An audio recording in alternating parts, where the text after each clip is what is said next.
بسم الله الرحمن الرحيم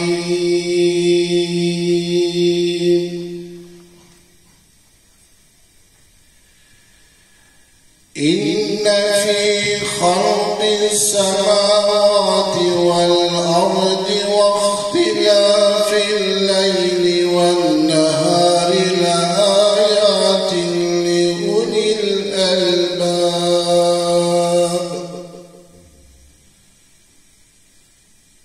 الذين يذكرون الله قياما وقعودا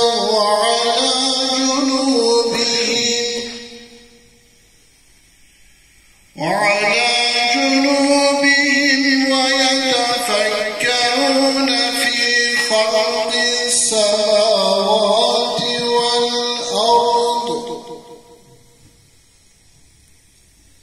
ربنا ما خلقت هذا باطلا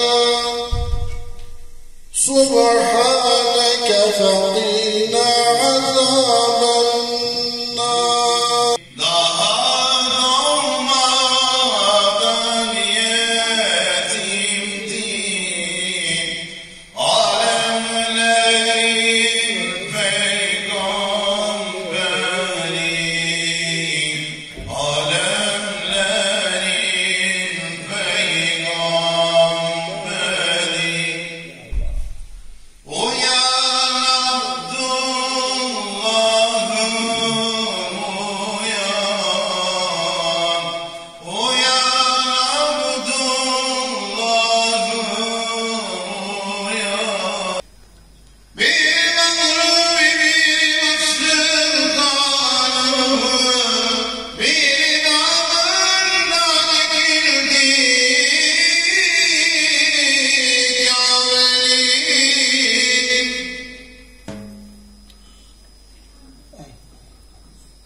Mesele güzel anlatmakta.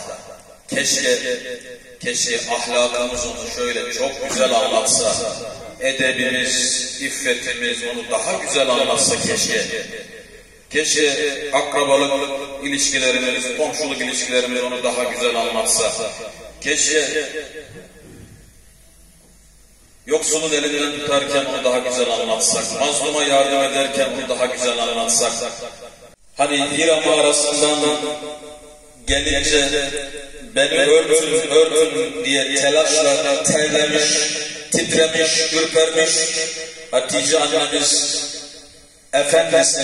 Efendimizin sallallahu aleyhi ve sellem alnındaki teri silerken ne diyor?